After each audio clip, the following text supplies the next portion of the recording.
Masjid megah yang berdiri di tengah hutan ramai menjadi pembicaraan halayak media sosial. Masjid megah itu terletak di kawasan pegunungan dataran tinggi, letaknya di Dusun Langkoa, Desa Bontolowe, Kecamatan Bontolempangan, Kabupaten Goa, Sulawesi Selatan.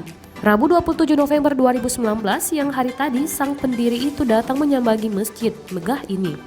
Ia datang menerima kunjungan Dewan Pimpinan Daerah Wahda Islamiyah atau DPD-WI Goa. Pendiri masjid itu belakangan diketahui bernama Puang Busli. Ia adalah pengusaha kopi asal Kabupaten Wajo, Sulawesi Selatan.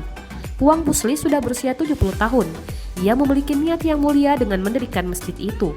Pengusaha kopi itu bercerita masjid itu dibangun dari tahun 2008. Tujuan awal pembangunan masjid itu adalah sebagai tempat salat karyawan kebun kopi miliknya. Puang Busli mengatakan, rencananya masjid yang belum diberi nama ini akan diresmikan pada tahun 2021.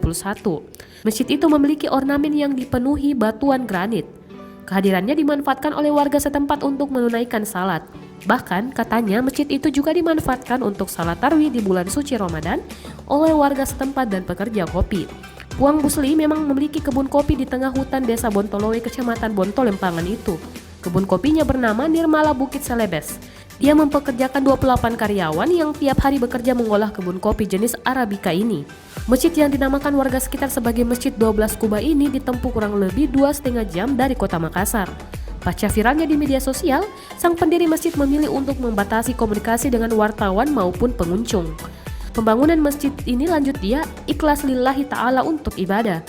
Puang Busli menyayangkan jika disalah tafsirkan untuk tujuan lain, apalagi sampai pada tuduhan radikal.